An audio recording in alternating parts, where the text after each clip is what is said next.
kesempatan, seperti pujian yang tadi kita nyanyikan, bahwa memang kita diberikan kesempatan untuk menjadi tua.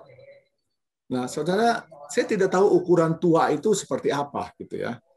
Satu kali saya pernah berbicara dengan almarhumah istri saya, menjelang sebelum dia meninggal, kami pernah berbincang-bincang malam, lalu kami katakan bahwa kita sudah berusia 60 dan 60 ke atas. Artinya secara hukum kita itu sudah pensiun gitu ya, sudah tua gitu ya. Nah, tapi bagi kami rasa kami belum tua gitu. Kami masih merasa energik gitu ya. Kami masih punya cita-cita kalau bisa menjadi tua bersama ya, entah 70, 80 masih bisa menikmati hidup bersama. Itu adalah suatu yang indah mungkin. Ya, itu dalam bayangan kami waktu itu. Tapi ternyata enggak juga, saudara. Kami menikmati masa tua sampai yang waktu Tuhan kasih. Nah, ini tidak perlu dinanti, saudara. Tidak perlu ditunggu. Karena waktu berjalan, usia kita berjalan, dia akan hadir dengan sendirinya, dan kita akan menjadi tua otomatis dalam kehidupan kita. Nah, pertanyaannya adalah begini, saudara. Apa yang harus kita persiapkan untuk menjadi seorang lansia? Saudara, mungkin kita tidak pernah berpikir secara jauh atau mendalam bahwa nanti waktu saya tua apa yang saya mau persiapkan. Umumnya, saudara, kita mempersiapkan itu adalah secara materi. Kita sekolahkan anak kita didik anak kita jadikan mereka orang yang berkarya, sehingga mungkin kalau dia itu berbudi baik, ya masih ingatlah orang tuanya gitu ya. Atau saudara, kita bekerja mati-matian, kita menghasilkan segala jeripaya uang kita dan lain sebagainya, untuk kita persiapkan, untuk kita nanti tua, kita ada modal lah untuk menikmati hidup tua kita. Nah, saudara, kalau saya tanya pada setiap dari kita yang ada di sini sekarang, sebetulnya apa sih yang kita harus persiapkan menjadi seorang lansia? Ya. Lalu pertanyaan kedua yang seringkali muncul dalam pikiran-pikiran kita adalah begini. Apakah sebetulnya ada persiapan yang memadai? Kalau kita katakan memang kita harus mempersiapkan diri untuk menjadi lansia. Nah, kalau kita katakan itu memang ada, lalu apa persiapannya yang memadai supaya kita itu bisa masuk menghadapi masa tua kita dengan nyaman dan aman? Nah, saudara, di sini ada beberapa wanita juga gitu ya. Nah, saya coba singgung sedikit. Wanita itu paling takut masuk usia tua. Waktu mereka mulai menginjak menopause, itu gejolak perasaan hatinya itu sudah mulai tidak karuan. Gitu ya. Dan mereka sudah mempersiapkan diri bagaimanapun juga itu akan mengganggu dengan cara-cara berpikir dan tingkah laku dan cara bersosialisasi dengan orang lain. Mereka mempersiapkan diri, tapi tidak ada persiapan yang sungguh-sungguh memadai, yang betul-betul mereka siap untuk memasuki masa tuanya. Nah, saudara, apakah sebetulnya memang benar kita bisa sungguh-sungguh mempersiapkan sesuatu untuk masa tua kita itu? Nah, saudara, kita dari sekarang kita coba mulai berpikir. Di antara kita mungkin sekarang sudah mulai menginjak usia di atas 60 gitu ya. Nah, sebetulnya yang lalu-lalu kita sudah mempersiapkan apa? Dan apakah persiapan kita itu memadai sehingga kita bisa menikmati masa tua kita? Nah, saudara, saya mengambil firman Tuhan yang mungkin tidak terkait langsung, tetapi ini saya mengambil beberapa prinsip yang bisa kita terima. Galatia 5 ayat 13 mengatakan demikian, saudara. Saudara-saudara, memang kamu telah dipanggil untuk merdeka. Tetapi, janganlah kamu mempergunakan kemerdekaan itu sebagai kesempatan untuk hidup dalam dosa. Melainkan, layanilah seorang akan yang lain oleh kasih. Nah, saudara, ini saya ambil untuk menyatakan satu prinsip kebenaran firman Tuhan yang harus ada di dalam diri kita sebagai anak-anak Tuhan. Sebagai orang-orang yang dipanggil, yang sudah diselamatkan Tuhan, yang menjadi anak-anak Tuhan, yang boleh memberitakan kebenaran firman Tuhan lewat kesaksian hidup kita. Nah, saudara, panggilan dari Tuhan itu diingatkan kepada kita bahwa memang kamu telah dipanggil untuk apa, saudara? Kita dipanggil untuk merdeka. Merdeka dari apa? Dari ikatan dosa, dari jerat dosa. Jadi saudara dan saya sekarang itu statusnya itu adalah kita sudah dibenarkan oleh Tuhan, dan kita itu adalah orang-orang yang benar, statusnya kudus di hadapan Tuhan. Kita sudah dimerdekakan dari dosa, sehingga dosa itu tidak lagi bisa membawa kita ke dalam maut. Karena Kristus sudah mengalahkan maut itu sendiri. Nah, jadi kita sebagai orang berdosa, saudara.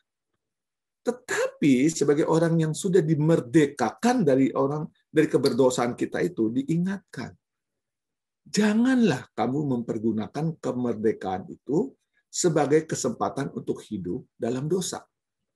Nah, saudara, banyak orang mengatakan gini, kalau dosa itu sudah diampuni oleh Tuhan, sekali diampuni, sekali selamat, tetap selamat. Artinya, setelah saya diselamatkan, maka hidup saya sudah aman ke depan. Maka saya akan hidup dengan sembarangan pun nggak apa-apa. Ada orang berpikir demikian. Nah, saudara, ini prinsip-prinsip yang seringkali kita jalani dalam kehidupan kita, sehingga kita selalu terjerat di dalam dosa itu. Tetapi sebetulnya Tuhan malah ingatkan kita melalui Galatia ini, melainkan layanilah seorang akan yang lain oleh kasih. Nah, saudara, ini salah satu prinsip nanti yang saya akan coba kita aplikasikan dalam kehidupannya. Lalu Yesaya 46 ayat 4 mengatakan demikian. Sampai masa tuamu, sampai kita tua, maksudnya, sampai usia berapapun kita yang sanggupnya kita atau yang Tuhan beri pada kita, aku, yaitu Tuhan, tetap Dia. Tuhan adalah tetap Tuhan. Dia adalah Allah. Dan sampai masa putih rambutmu, sampai kita tua renta, sampai putih rambut kita, aku, yaitu Tuhan, menggendong kamu. Jadi saudara, seumur hidup kita, setelah kita diselamatkan, kita ada di dalam gendong, kita dipeluk oleh Tuhan. Telah melakukannya dan mau menanggung kamu terus. Itu janji Tuhan kepada kita. Dia terus mau menggendong kita. Dia terus mau menanggung kita.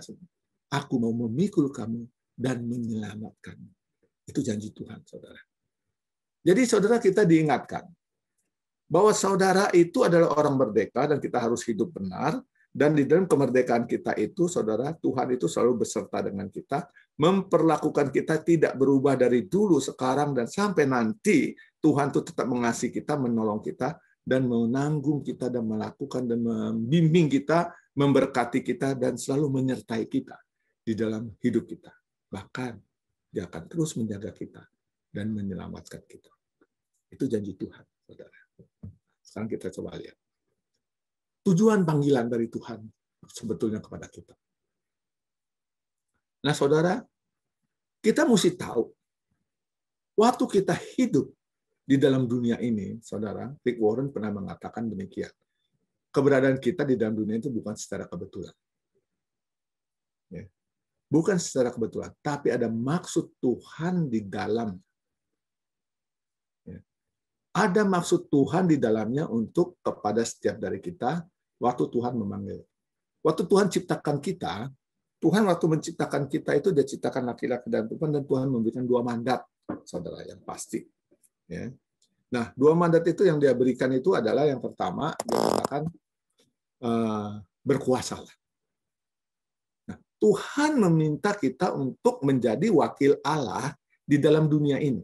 Nah, saudara, saya sering kali membandingkan antara Kejadian 1 dan Kejadian 2. Kejadian 1 itu kan menggambarkan betapa Allah itu Allah yang Maha Kuasa yang menciptakan segala sesuatunya. Tetapi Kejadian 2 itu lebih berbicara mengenai order, gitu ya. Nah, dia selalu bilang menggunakan bahasa yang berbeda. Kalau di Kejadian 1 dia kan Allah. Kalau saya pakai bahasa Indonesia ya, saya nggak pakai bahasa aslinya lah. Bahasa Indonesia dia selalu pakai Allah. Allah itu Allah yang besar yang maha pencipta. Tapi waktu di Kejadian 2 dia lagi bicara order. Dia selalu menggunakan istilah Tuhan Allah. Dia menggunakan Tuhan, Lord, Tuhan, Tuhan. Nah, itu dibicara order antara kita dengan Tuhan, gitu ya. Nah, saudara, Tuhan meminta kita, Dia memberi order kepada kita untuk menjadi wakil Allah di dalam dunia ini untuk menguasai segala alam semesta yang Dia ciptakan itu. Jadi kita punya kuasa untuk menguasai, menjadi rekan Allah, untuk melayani Allah seumur hidup kita, untuk menanggung beban. Mandat yang pertama yang dikatakan adalah menguasai, berkuasa. Menguasai itu menjadi rusak oleh karena dosa, saudara. Jadi kita berkuasa dalam pengertian kita harus mengelola bumi ini, berubah menjadi kita jadi mengeksploitasi bumi ini. Menguasai bumi dalam pengertian eksploitasi. Di dalam keberdosaan kita. Nah, tujuan panggilan utama kita adalah menjadi rekan Allah, melayani Allah seumur hidupnya. Jadi kita harusnya, saudara, dari kita muda, lalu kita beranjak menjadi tua. Setelah tua, saudara, itu bukan berarti kita berhenti, saudara. Kita tetap menjadi rekan Allah, itu panggilan kita untuk melayani Allah seumur hidup kita. Ada bagian-bagian yang harus kita lakukan di dalam usia indah kita ini, saudara. Nah, itu adalah panggilan dari Allah kepada kita untuk menjadi rekan Allah. Allah itu mempunyai satu rencana yang dari kekal hingga kekal, saudara. Nah, Allah menggenapi rencana yang kekal hingga kekal itu, ya dan amin. Pasti dia genapi. Tetapi Allah melibatkan manusia untuk menjadi rekan Allah, untuk melayani Allah, untuk menggenapi rencana yang kekal. Maka kalau kita lihat di dalam kisah di dalam Alkitab, Allah selalu memakai manusia, tokoh-tokoh Alkitab, dipakai oleh Allah untuk menjadi rekan Allah, menggenapi apa yang Allah rencanakan. Dengan demikian, saudara, kita bisa melihat adalah begini, saudara. Waktu Tuhan menyatukan kita dengan pasangan kita, Tuhan juga memberikan kita anak dan keturunan. Lalu Tuhan mengatakan, gitu ya, bahwa kita itu the image of God, gambar dan rupa Allah. Maka anak-anak kita itu ada gambar dan rupa Allah. Maka waktu kejadian 1 dan kejadian 2 yang tepatnya, waktu Tuhan memberikan mandat itu, beranak cuculah, kejadian 1 juga ada, penuhilah bumi. Nah, itu kan mandat kedua ya, tadi setelah berkuasa. Artinya, saudara, anak-anak yang kita lahirkan itu adalah gambar dan rupa Allah. Karena saya gambar dan rupa Allah, dan pasangan saya gambar dan rupa Allah. Maka anak yang saya lahirkan itu gambar dan rupa Allah. Waktu Tuhan mengatakan penuhilah bumi, maka bukan melulu dalam pemikiran kita itu adalah anak secara batinnya yang kita melakukan hubungan seks lalu punya anak dan memenuhi bumi ini. Bukan, saudara. Tetapi dalam pengertian, biarlah anak cucu kita, keturunan-keturunan kita itu, yang adalah gambar-gambar rupa Allah itu, menyebar nanti kalau mereka kemana saja. Seperti sekarang, saudara, anak kita mungkin ada menyebar, ya. Ada yang di luar negeri, ada yang di luar kota, ada yang di mana, ada yang sudah menikah di mana, gitu kan. Kita menyebar. Kemanapun mereka menyebar di seluruh muka bumi ini, mereka itu adalah gambar dan rupa Allah. Nah, mereka harus menyadari itu. Itu tugas siapa? Itu adalah tugas kita, saudara. Waktu Tuhan mengatakan penuhilah bumi itu, artinya kita sebagai orang tua, papa dan mama, kita harus mengingatkan dan menginjili atau membawa anak-anak kita supaya mereka sadar bahwa mereka itu adalah gambar dan rupa Allah. Dan tugas ini seumur hidup kita, saudara. Bukan waktu mereka masih anak-anak, tapi justru waktu kita sudah menjadi tua. Itu adalah kita menjadi satu kesempatan untuk meninggalkan legacy kita kepada keturunan-keturunan kita, sehingga mereka bisa melihat bahwa mereka belajar tentang Allah dari papa mamanya. Nah, saudara, oleh karena itu, waktu kita menjadi tua, kita ingat tujuan panggilan kita, bahwa kita itu adalah rekan Allah, melayani Allah seumur hidup kita. Jadi jangan pernah saudara merasa karena saya udah tua saya pensiun. Tidak ada pensiunnya, saudara. Ya, mungkin kita pensiun itu dari jabatan. Betul, jabatan yang strategis kita harus pensiun. Kita harus berikan pada yang muda. Tapi panggilan yang dari Allah pada kita itu nggak pernah ada pensiunnya. Dan kita harus terus hidup untuk menjadi rekan Allah, melayani Allah. Yang kedua, tujuan panggilan kita.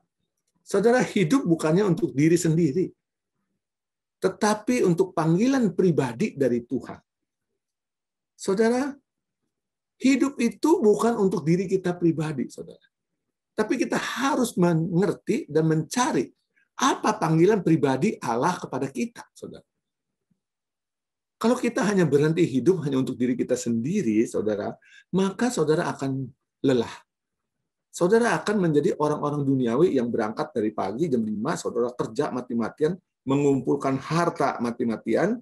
Nah, saudara, lalu saudara kehilangan relasi dengan pasangan, kehilangan relasi dengan anak.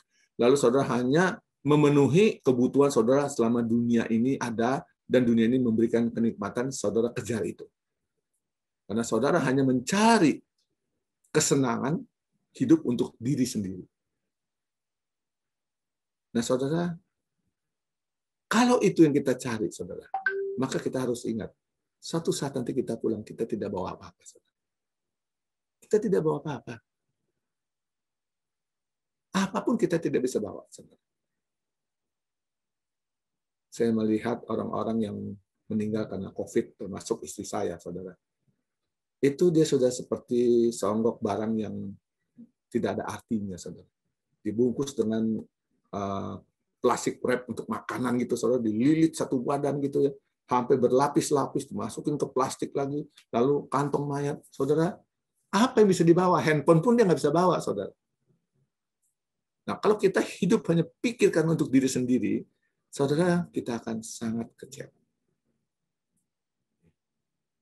Waktu saya dirawat, saya ketemu dengan seorang pengusaha sangat kaya, saudara. Dia hidup sendirian, masih cukup muda. Dia sebetulnya keluarganya ada di Amerika. Dia bolak-balik, saudara. Dia kena COVID. Lalu waktu ngobrol dengan saya katakan demikian. Ngobrol-ngobrol gitu ya. Dia tahu saya rohaniwan, lalu dia ngomong begini. Selama saya sakit, anak saya itu rindu mau video call dengan mereka, sama anak saya, sama istri saya. Tapi mereka nggak pernah mau. Mereka bilang cukup teks aja. Teks itu maksudnya WhatsApp aja. Kirim, wow, video call apa segala. Padahal dia itu cukup berbahaya karena udah nyerang ginjalnya dan levernya. Lalu dia mengatakan, saya selama hidup, saya kejar untuk diri saya dengan mati-matian. Saya mau eksis dalam dunia ini. Saudara, dia lulus dengan cum laude dari MIT di Amerika. Lalu dia menjadi pengusaha di Amerika dan di Indonesia dengan cukup menghasilkan, punya posisi yang sangat tinggi. Tapi dia katakan, sekarang saya mengerti nggak ada gunanya. Saya belum meninggal, saya masih hidup. Ini aja saya sudah kesepian. Apa yang saya punya segala itu nggak bisa memberikan apa-apa kebahagiaan. Saya cuma perlu satu, ada istri saya di samping saya atau anak-anak saya. Tapi saya nggak dapat itu. Nah, saudara, itu orang yang hidup yang tidak pernah mendapat panggilan pribadi dari Tuhan. Saya katakan kepada dia, coba kamu pikirkan, sebetulnya Tuhan mau kamu jadi apa? Apa panggilan hidup kamu yang sesungguhnya? Dia bilang, memang saya menyesali masa lalu karena saya mengejar kepopuleran, saya bisa cum laude dari MIT, dan saya bisa berhasil dalam bisnis, dan bagi saya itu sekarang nggak ada nilainya, nggak ada arti. Saya kehilangan. Nah, saudara, lalu yang ketiga, tujuan panggilan. Menjadikan diri berkat untuk orang lain. Bukan mencari berkat untuk diri sendiri. Nah, saudara, ini menjadi penting bagi kita, gitu ya. Dan ini juga saya selalu tanamkan dalam diri saya, karena saya sebagai seorang hamba Tuhan, saya selalu menekankan, jangan pernah mencari berkat untuk diri sendiri di dalam pelayanan. Tapi jadikan dirimu berkat untuk orang lain. Nah, saudara, ini tidak berlaku untuk hamba Tuhan. Tapi untuk semua kita anak-anak Tuhan. Saudara, apa sih yang Tuhan nggak penuhi dalam kehidupan kita? Apa yang Tuhan nggak penuhi? Tuhan segalanya penuhi dalam kehidupan kita. Walaupun ada kekecewaan-kekecewaan yang kita rasa Tuhan tidak memenuhi. Tetapi, saudara, sebetulnya kalau kita mentrace ke belakang dalam hidup kita, sebetulnya tangan Tuhan itu luar biasa menolong setiap dari kita. Oleh karena itu, saudara, marilah kita belajar melihat tujuan panggilan Tuhan menempatkan kita di tempat kita sekarang ini. Bagaimana kita menjadikan diri kita berkat untuk orang lain. Bukan mencari berkat untuk diri sendiri.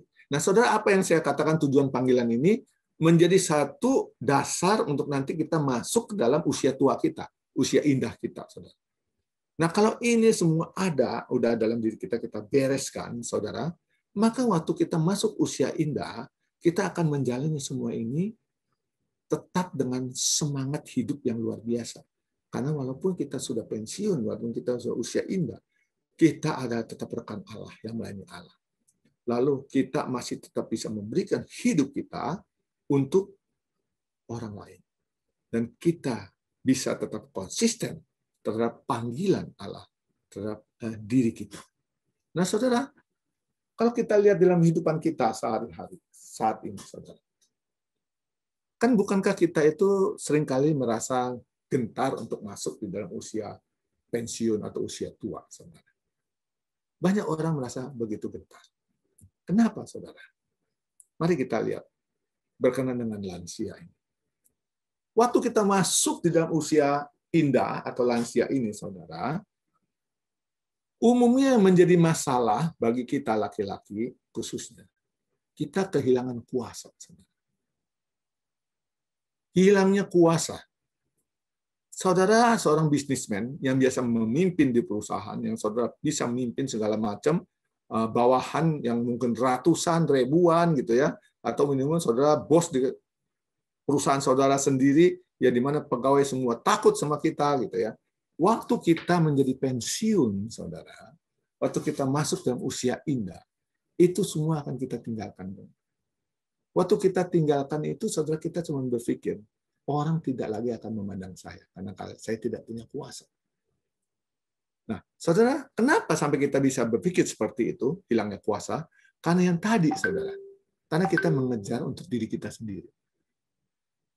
Kita tidak pernah memberikan diri kita kepada orang lain. Kita tidak pernah menjadikan berkat kepada orang lain, dan kita tidak pernah untuk menjadi diri untuk menyerahkan hidup kita sesuai dengan panggilan Tuhan. Sehingga akhirnya apa, saudara? Banyak orang tidak mau untuk menjadi pensiun. Karena dia takut kehilangan kuasa. Dia akan berusaha duduk selama mungkin di dalam usia, di dalam suatu jabatannya, dengan berbagai macam cara, agar dia bisa tetap ada di situ. Karena dia tidak siap masuk dalam usia indah dengan kehilangan kuasa. Saudara-saudara, kuasa itu tidak pernah hilang. Tuhan memberikan satu kebijaksanaan kuasa yang lebih besar lagi, saudara.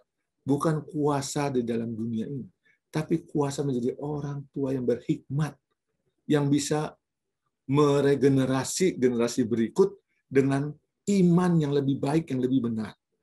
Saudara, itu jauh lebih penting. Saudara, kita takut, saudara. Waktu kita takut hilangnya kuasa, itu berarti, saudara, memberikan atau menandakan diri kita sudah tergantikan oleh generasi mendatang. Saya ingat sekali, saudara, waktu saya pertama kali bertobat, saya masuk ke gereja, saya itu pemuda awal, gitu, saudara ya.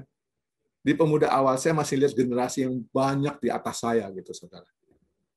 Dalam berjalannya waktu saya memperhatikan satu persatu meninggal, satu persatu meninggal. Dan akhirnya satu saat saya menjadi majelis di salah satu gereja. Dan akhirnya Tuhan panggil saya menjadi hamba Tuhan. Dan akhirnya saya lihat level-level di atas saya sudah mulai menduduki level ketiga lah. Gitu ya. Level ketiga maksudnya masih ada yang senior-seniornya gitu. Saudara, waktu terus berjalan. Sekarang itu saya sudah masuk level kedua. Bahkan di beberapa tempat saya sudah level 1, sudah mulai tua gitu ya. Nah, saudara, saya menyadari gini. Saya di beberapa tempat sudah tergantikan oleh generasi mendatang. Dulu saya sangat kuat di remaja, misalnya ini, saudara. Tapi saya menyadari saya udah tua, nggak bisa lagi di remaja. Nggak tepat. Dan remaja-remaja sekarang sudah digantikan oleh generasi yang sekarang. Dan saya sudah tidak di situ. Nah, saya harus legowo meninggalkan anak-anak remaja itu walaupun saya masih senang. Dan saya harus membimbing orang-orang yang memimpin di remaja itu. Dan itu, saudara, kita bisa melakukan dengan memberikan apa yang kita mengerti kepada generasi berikut. Nah, itulah pelayanan intergenerasi. Ya. Nah, saudara, yang celaka adalah begini, saudara.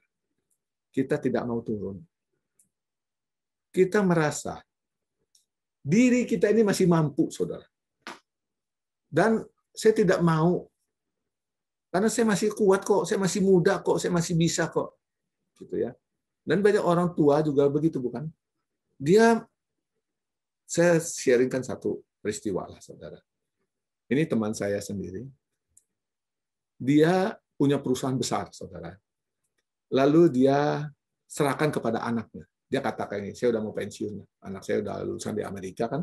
Nah, saya bisa lah kasih dia pasti bisa jalan. Dia serahkan tuh perusahaannya ke anaknya, saudara. Ya. Waktu dia serahkan ke anaknya, anak ini kan anak muda, saudara. Sekolah di Amerika, punya pemikiran banyak dan punya inovasi di dalam menerapkan bisnisnya. Papanya rasa tersingkirkan, saudara. Papanya bilang, kamu itu terlalu diversifikasinya terlalu luas dan bagaimana segalanya gitu ya. Papanya bilang, oke, dalam hal pengembangan lu boleh pikirkan dengan ngembang. Tapi soal keuangan, papa masih tetap pegang. Kalau nggak bisa habis sama kamu. Nah, saudara, itu merasa gini. Papa ini masih merasa, ini gue yang bikin. Perusahaan ini gue yang bikin. Dan gue tidak rela ini habis. Gue masih mampu kok. Saya nggak mau digantikan anak-anak muda dengan caranya mereka. Nggak benar itu. Nah, kita sudah pikir nggak benar, gitu, saudara. Dan kita tidak pernah belajar pada generasi muda bahwa zaman berubah. Dan kita yang harus berubah menjadi belakang. Nah, jadi, saudara, waktu kita mau bicara masuk ke dalam usia lansia, kita harus betul-betul menerima diri. Ya. Justru menunjukkan diri bahwa dia mampu dan seringkali tidak real dan masuk dalam dimensi penolakan diri. Sudah tua, dan masalah yang muncul seringkali adalah puber kedua. Nah, saudara, gini, maksud saya begini, saudara ya. Kita laki-laki waktu masuk usia tua, kita kan nggak rela. Kita merasa kita masih muda, kita masih mampu. Ya. Kita menolak diri kita bahwa saya sudah tua. Dengan banyak orang-orang tua itu kalau ngomong-ngomong itu, saudara, saya ambil contoh deh, saya nggak bicara orang-orang Kristen deh ya, orang-orang yang di luar kekristenan itu. Itu kalau kita lihat WhatsApp-nya itu, saudara, itu banyak nyerempet-nyerempet urusan yang pornografi. Dalam hati saya berpikir, kalian itu udah tua-tua gitu ya. Maaf saya katakan, apakah masih ada minat untuk hal begitu? Cuman di mulut doang, hanya untuk menunjukkan saya masih muda, saya masih punya selera. Padahal sungguh-sungguh ya tidak lah, saudara. Ya kalau kita udah umur 70 tuh ya tahu diri lah misalnya gitu ya. Sudah cukup usia kita itu, sudah lebih dari cukup lah. Tuhan sudah kasih paling tua ya 70 atau 80 gitu. Nah, tetapi kita seringkali masih ingin menunjukkan saya masih muda. Saya masih punya daya tarik. Nah, saudara, seringkali orang-orang yang begini nih, dia mendandani dirinya dan coba melakukan pendekatan-pendekatan dengan perempuan-perempuan muda untuk melihat, membuktikan dirinya, dia masih menarik. Dia lupa, saudara, sebetulnya yang menarik itu adalah hartanya. Maaf, saya katakan, perempuan-perempuan muda sekarang itu, muka kita lebih cakep dikit dari monyet juga nggak apa-apa, saudara. Asal uang kita banyak, saudara. Nah, saudara, inilah yang menjadi permasalahan di dalam urusan kita masuk lansia. Nah, saudara, sebetulnya lansia itu adalah suatu kesempatan dan anugerah yang Tuhan berikan, saudara. Kalau kita bisa sampai usia lansia, apalagi dengan pasangan, itulah anugerah yang luar biasa. Kita bisa menikmati serangkaian hidup kita bersama dengan pasangan kita. Dan yang paling menyenangkan dan paling membahagiakan adalah, saudara, tak kalah saudara bisa menjalankan 3 panggilan kita dalam kehidupan kita, yaitu saudara kita menjadi berkat, dan kita tahu panggilan kita itu apa, dan kita menjalankan panggilan kita, dan kita menjadi rekan kerja Allah. Artinya, walaupun saya sekarang ini sudah lansia, usia indah, tapi saya tetap rekan kerja Allah. Saya masih bisa eksis di dalam gereja untuk melayani generasi-generasi berikut dengan kesaksian hidup saya, atau dengan mereka waktu bicara dengan saya, ada hikmat-hikmat yang saya bisa berikan kepada mereka, dan itu menjadi suatu berkat yang luar biasa yang bisa kita berikan kepada generasi mendatang. Oleh karena itu, jangan takut menjadi tua, saudara. Usia indah itu adalah usia yang dikatakan indah, memang indah, saudara. Di mana kita bisa melihat di dalam usia kita yang sekian panjang, kita bisa melihat indahnya Tuhan memimpin kita dan memelihara kita sampai hari ini. Dan ada kelak satu saat nanti Tuhan akan panggil kita, dan kita akan mengakhirinya dengan baik, dan kita katakan, Tuhan, aku sudah mengakhirinya dengan baik, dengan memberikan apa yang saya bisa beri, yaitu menjadi rekan Allah untuk memberitakan atau mengajar, untuk membimbing generasi berikut dengan benar. Kedua, saya bisa tahu panggilan saya yang Tuhan panggil di dalam segala aspek hidup saya. Misalnya, saudara menjadi pengusaha, bagaimana saudara menjalankan urusan pengusaha saudara di dalam Tuhan. Saudara profesi sebagai dokter, atau ibu rumah tangga, atau sebagai karyawan biasa. Nggak masalah, saudara. Nggak ada jabatan di mata Tuhan. Yang penting, panggilan itu tetap saudara bisa kita jalani dan kita terapkan di dalam kebenaran firman Tuhan. Lalu ketiga, yang kita mesti ingat, panggilan kita, tujuan hidup kita, yang terus bisa kita lakukan sampai usia indah adalah selalulah jadi berkat bagi orang lain. Jangan mencari berkat di dalam situ. Berkat dari Tuhan, saudara. Berkat dari Tuhan. Berkat bukan dari orang lain. Tapi Tuhan bisa menggunakan orang lain untuk memberi berkat kepada kita. Tetapi kita tidak perlu cari berkat dari orang lain. Minta kepada sumbernya, yaitu Allah. Dengan apa? Dengan memberikan yang terbaik untuk Allah. Maka dia akan memberkati kita semua. Nah, saudara, ini aja yang bisa saya bagikan sementara ini. Mungkin kita akan berkembang nanti di dalam tanya jawab. Oke, saya akan stop share screen-nya.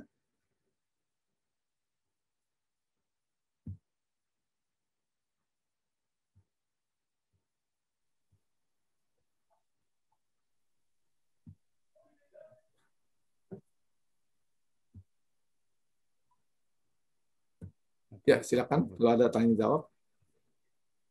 Apakah ada tanya jawab lagi? Ada yang mau bertanya? Silahkan. Pak Jolimin, malam Pak Jolimin. Ya, Pak Hadi. Yang dimaksud usia indah itu lansia itu menginjak umur berapa kira-kira Pak Jolimin? Sampai berapa gitu? Nah, itu setiap gereja beda-beda sih ya. Setiap gereja beda-beda. Nah, di gereja saya yang di GKI itu 55 sudah dimasuk usia indah.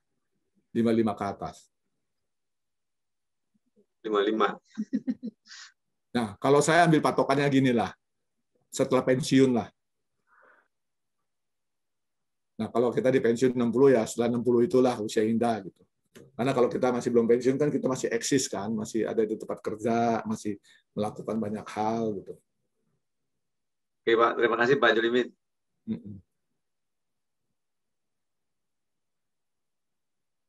Pak Dicin masih muda, saya lihat foto-fotonya di Instagram juga keren-keren. Kadang-kadang nggak pengen tua Pak Jolimin. Iya, saya juga maunya gitu. Tapi saya bilang itu suatu kepastian, nggak bisa kita ingkari.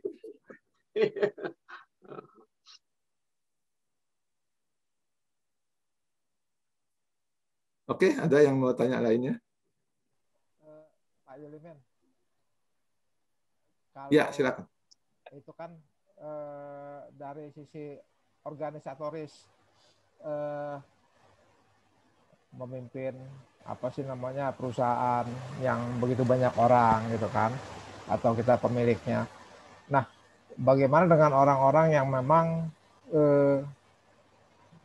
makan hari ini ya cukup untuk hari ini, besok ya harus kerja lagi. Padahal dia udah memasuki masa usia indah. Nah, itu seperti apa? Ya, jadi begini. Tadi saya katakan ya, berkat itu kan dari Tuhan. Kita minta berkat kepada Tuhan ya. Jadi menjadi tua itu bukan hanya milik orang kaya saja, orang yang hidupnya pas-pasan atau yang nggak apa-apa juga, kita akan masuk ke situ. Saya ambil contoh begini Pak ya. Saya sama istri waktu itu pernah berpikir gini, kita hamba Tuhan nih, bukan pengusaha gitu ya. Hamba Tuhan hidup kita juga bukan yang berlebihan.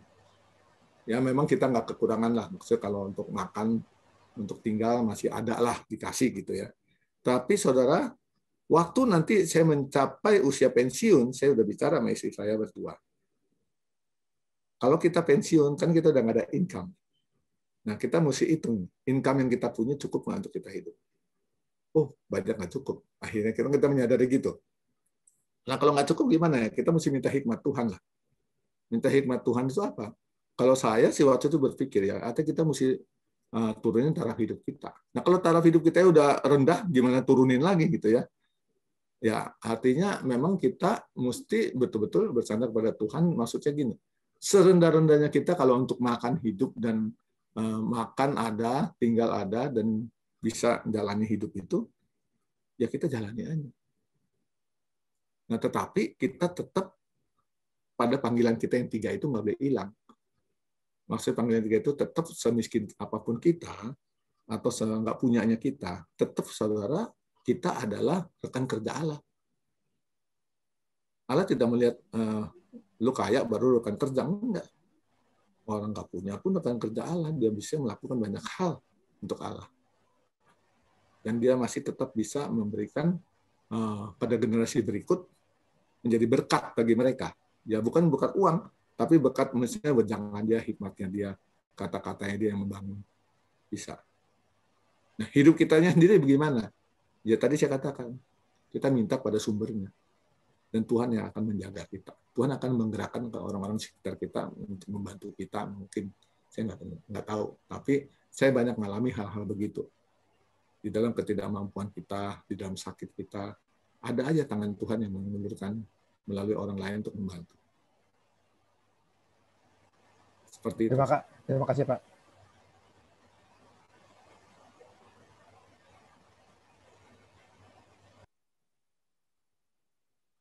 Oke, ada lagi yang lain? Pak Julimin, tadi kan ada dikatakan bahwa ada orang yang nggak menerima dirinya menjadi tua, gitu kan? Lalu bagaimana mempersiapkan tua secara gracefully? Artinya menerima, karena semua orang bisa menjadi tua, nggak mungkin nggak mau arahnya akan ke sana, gitu kan ya. Tapi bagaimana di dalam penerimaan itu bahwa kita welcome gitu pada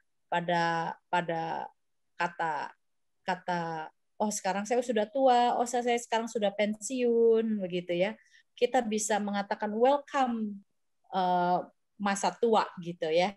Jadi bukan lagi menjadi sesuatu yang menakutkan, bukan sesuatu lagi yang harus dilawan, gitu ya. Itu gimana? Menerima diri, Bu Betty. Jadi maksudnya begini, kita mesti punya konsep dalam diri kita, apa yang kita punya itu bukan milik kita. Kita hanya diberi sementara, dan semua itu akan berlalu. Dan kita harus mempersiapkan diri menerima segala hal itu, bahwa memang suatu saat itu akan menjadi milik kita. Gitu. Maksudnya milik kita begini ya, saudara. Satu kali saya ingat nih, waktu saya bangun tidur, ngobrol-ngobrol waktu itu dengan istri saya, dia ngomong begini, lu kalau ketawa sekarang mata lu pinggirannya sudah banyak kerutan lu, udah tua. Saya bilang, oh iya ya, saya lihat di kaca, iya lu bener lu udah mulai ada kerutannya. Lu kalau mikir juga jangan digini-giniin kepalanya, itu kepala lu jidatnya kan gede, banyak kerutan lu udah tua. Dia bilang, iya. Dulu saya merasa nggak begitu ya. Ternyata ini sekarang udah menjadi bagian milik saya gitu. Ya saya terima aja. Ya memang gimana ya? Maksudnya saya mau nggak mau juga nggak bisa gitu ya. Lalu saya mulai menyadari rambutnya makin lama makin habis gitu ya. Nah itu kan udah sisi itu udah habis, yang sisa juga jadi putih lagi. Kan jadi, nah itu kan menjadi bagian. Tapi istri saya juga ngomong gini, kita mesti buka hati, terima lapar. Ada cakepnya sendiri kok di dalam ketuaan kita. Nikmati itu. Memang cakepnya beda waktu lu muda gitu ya. Lu muda ganteng, sekarang itu lu tua tuh gantengnya ganteng bijaksana gitu misalnya. Atau lebih, nah lu mesti terima itu dalam diri bahwa tetap kita itu adalah the best lah di mata Allah gitu. Di dalam seusia jenjang kita. Karena saya pernah pikir-pikir juga, sebetulnya nanti waktu kita di surga itu ya, waktu kita meninggal kita pulang. Nanti Tuhan kasih kita muka yang waktu usia berapa ya? Kan kita nggak tahu. Kan panjang jalan kita ini kan ada apa muka waktu kita bayi lucu amat gitu ya. Atau muka kita yang waktu tua kok jelek amat udah keriput-keriput gitu ya kan. Padahal di situ enggak. Nah, muka yang usia berapa? Saya bilang, waduh itu nggak usah dipikirin, saya nggak tahu gitu ya. Yang saya tahu cuman pokoknya jalani setiap tahap dalam kehidupan kita dengan bersyukur dan nikmati aja. Kalau saya sih gitu ya. Saya bilang. Selamat malam Pak Julimin. Ya, Bu.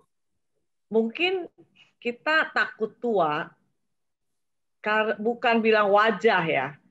Kita takut sakit. Orang tua kan banyak sakitnya.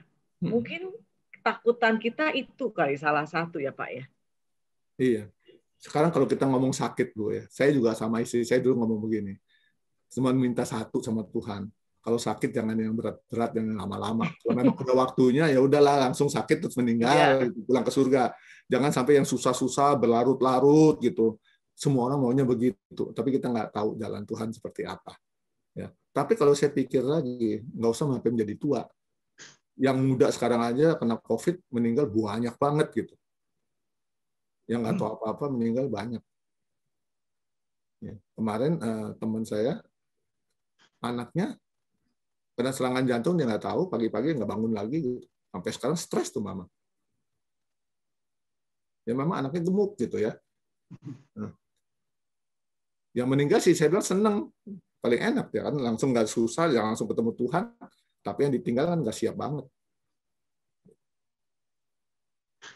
Nah memang betul yang Ibu katakan itu betul, kita takut sakit. Makanya waktu saya mau Weichen juga waktu ngomong-ngomong mau pensiun, udah mulai tua, saya udah berpikir gitu. Secara kita hidup sederhana apa sih kita bisa nih. Cuma satu syarat, jangan sakit. Kalau sakit habis nih nggak ada duit untuk berobat. Makanya saya bilang ya masih bersyukurlah kita ada BPJS lah. BPJS bisa ngobatin seberapa ya seberapa lah. Gitu. Memang betul sih yang Ibu katakan, kita takut itu adalah takut sakit. Sebenarnya bukan sakitnya ya, kesakitannya mungkin. Atau sakit kesakitannya yang kita nggak. Sakit panjang lah seperti Bapak bilang ya. Mungkin makanya kalau waktu kalau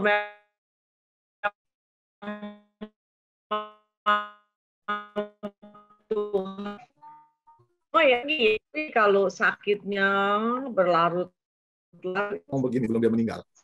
Kan dia pertama dipasang ventilator terus menyembuhkan. Sudah mulai menyembuh, CRP-nya sudah 26 kan, kalau 30 udah oke, isoman gitu ya. Tapi kami lupa dia ada autoimun 25 tahun yang lalu. Ternyata COVID-nya menggunakan autoimun nyerang dia lagi.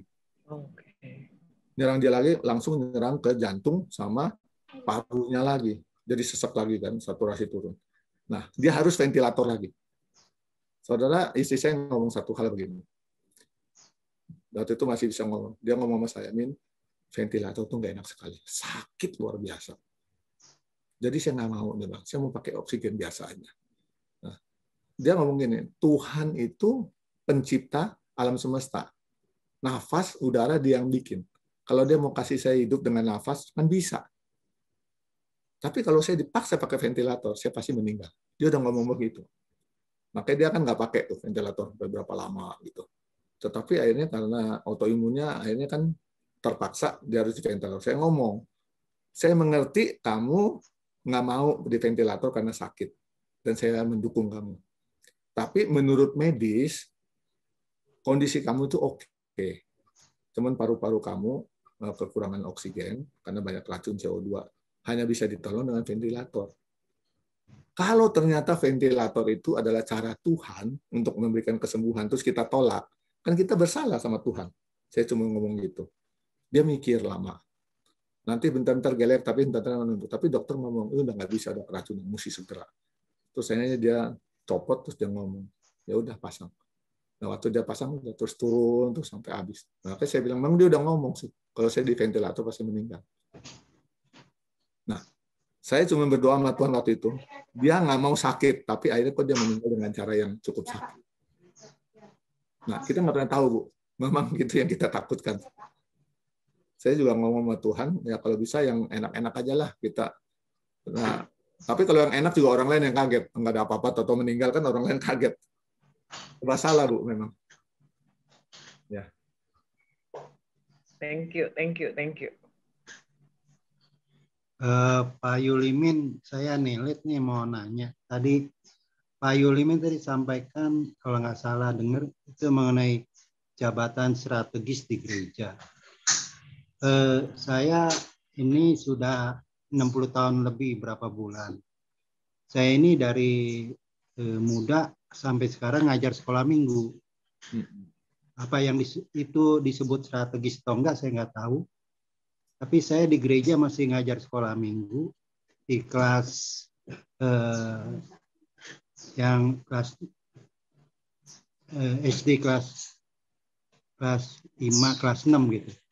Nah di kelas saya itu belum ada pengganti lah gitu. Atau di gereja di Gepembri itu tidak banyak guru-guru sekolah minggunya, jadi belum ada pengganti. Jadi saya tetap ngajar. Kalau saya tidak mengajar atau pensiun, berarti di gereja tidak ada yang ngajar gitu, kurang tenaganya. Itu yang tadi jabatan strategis dengan ditambah dan satu lagi mengenai kita harus melayani Tuhan selagi ada kesempatan atau Tuhan mau pakai, ya kita harus melayani Tuhan. Tapi di satu sisi kan di zaman sekarang kan anak-anak tuh lebih masuk ke lause-lause yang muda kan gitu. Ya itu kontradiksinya di situ. Bagaimana jalan keluarnya, Pak Yuli? Maksud saya yang strategis itu adalah memegang satu jabatan yang strategis yang mengambil keputusan. Misalnya saya ambil contoh. Waktu istri saya sebelum meninggal, bulan lalu kan dia dipensiun. Dipensiun itu artinya dipensiun menjadi dari jabatan dia sebagai kepala bidang konseling dan sebagai memegang beberapa divisi keputusan. Jadi waktu dipensiun saya tapi tidak otomatis berhenti ngajar. Karena istri saya tetap ngajar di Sahabat Kristus. Dia tetap melakukan konseling. Nah, tapi dia tidak memegang jabatan yang untuk menentukan arah mau kemananya. Karena itu sudah dikasihkan kepada yang lebih muda. Tetapi kita tetap melayani. Saya sampai sekarang juga masih ngajar anak yang lebih muda, Pak. Umur 2 tahun di Sahabat Kristus. Jadi agak beda. Kalau itu pelayanan. Kalau pelayanan sampai mati, Pak. Kalau Bapak memang panggilan di sekolah minggu dan masih terus bisa, ya kita kembangkan diri. Nggak ada salahnya, Pak. Kita walaupun udah usia tua gini, kita ikutin perkembangan zaman sekarang. Saya pun sekarang anak masuk ke YouTube kemana itu saya ikutin anak-anak muda sekarang supaya bisa menjadi berkat untuk mereka juga. Oke, ya. Thank you. Jadi jangan putus asa, Pak. Sekolah minggu perlu Bapak memang. Iya, apalagi di sana lausenya nggak banyak. Kalau di Kemur kan cukup banyak. Iya, justru kalau banyak jangan mundur, Pak. Mesti terus semangat kasih contoh sama yang muda. Yang tua aja tetap semangat, yang muda kemana gitu kan? Oke, thank you. Ya, puji Tuhan, Pak. Masih terus dipakai Tuhan di sekolah minggu. Pak Julimin, ini ada yang bertanya nih, Pak Julimin. Ya. Katanya kan ada di firman Tuhan, kalau menghormati orang tua bisa lanjut usia. Tapi kalau saya lihat orang-orang sudah tua kok ya jarang yang bahagia ya, jadinya agak takut mati tua. Saya malah takut kalau sudah tua nggak punya teman atau menjadi beban buat orang lain. Pertanyaannya, Pak. Menjadi tua tidak punya teman bisa iya bisa enggak. Tergantung kita. Apakah kita mau berteman? Gitu. Kalau kita nggak mau berteman, kita tutup diri, ya kita akan sendirian. Ya. Jadi nggak seperti itu juga. Yang penting kalau kita tetap membuka diri. Nah, kalau kita bahagia nggak bahagia itu bagaimana cara kita mengisinya. Kalau kita mengisinya, misalnya gini ya, saudara. Saya ambil contoh saya ada ya. Saya selama 1 tahun ini pandemi kan selalu berdua dengan istri saya, memang kami nggak punya anak. Tiba-tiba dia nggak ada, saya kehilangan putus. Saya sepi sendirian gitu ya, nggak punya siapa-siapa gitu. Ya, saya masih punya banyak teman. Ya, maksudnya dalam konteks saya kalau di rumah sendirian. Nah, saya ketemu beberapa teman-teman yang pasangannya sudah nggak ada, yang udah meninggal juga. tapi dia punya anak. Kan saya berpikir, lu kan masih punya anak lu ya, masih kontak sama anak. Dia katakan, gue lebih susah dari lu. Nah, saya bilang, kenapa bisa lebih susah? Saya tanya gitu dong. Iya, karena kan logikanya pasangan nggak ada, gue masih ada anak kan. Nah, tapi anak gue kan punya keluarga sendiri. Dia peduli dengan keluarganya. Nah, itu beban gue nambah. Udah sepian sendiri, ngarapin anak nggak bisa datang, tambah sakit. Dengan kayak lu udah tahu sendiri, ya udah sendirian aja jalanin gitu. Nah, saya pun waktu jalanin sendiri, saudara, bukannya mudah. Waktu kenangan-kenangan itu muncul, saya pasti nangis, saudara. Ya, apalagi saya baru 3 minggu gini ya. Nah, kenangan muncul pasti nangis.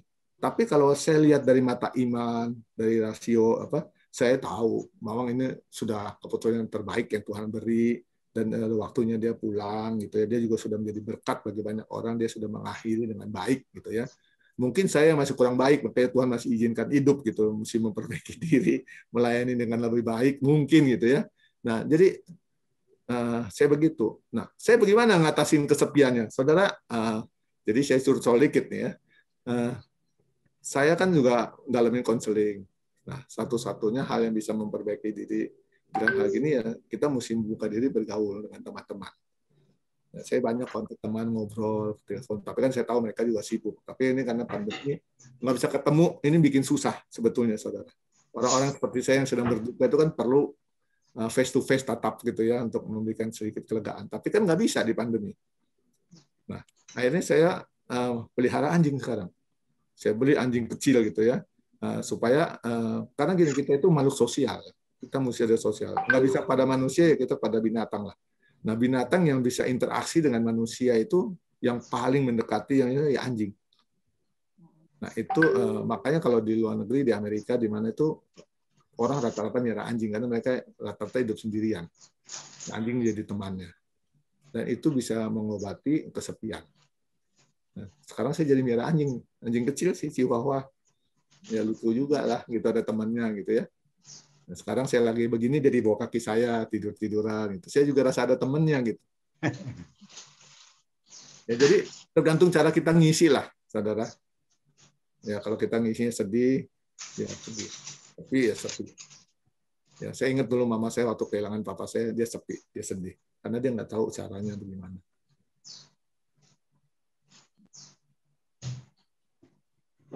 Gitu. Setiap stage kehidupan ada kesukacitaan, ada kesusahannya. Nikmati aja. Jangan pikir yang susahnya, kita nikmati yang senangnya. Karena ya itulah hidup gitu. Saudara, hidup udah susah, jangan dibikin susah lagi dengan bayangan-bayangan. Karena kita ini takut tua itu karena bayangan kan. Padahal belum tentu sesusah itu. Yang paling takut yang memang itu tadi lah dikatakan, takut sakit berat. Itu rata-rata begitu.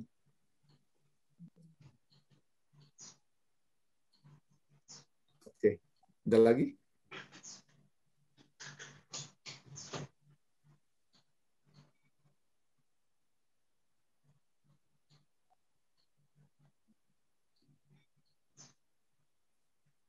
Oke, kalau nggak ada, saya kembalikan ke Pak Riki.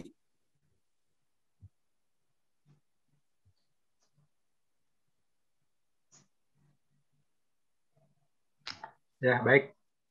Terima kasih Pak Yulimin yang sudah men-sharingkan firman Tuhan maupun juga pengalaman yang dia alami baik ketika istrinya masih hidup maupun juga sekarang masih dalam kondisi memantapkan diri hidup sendirian.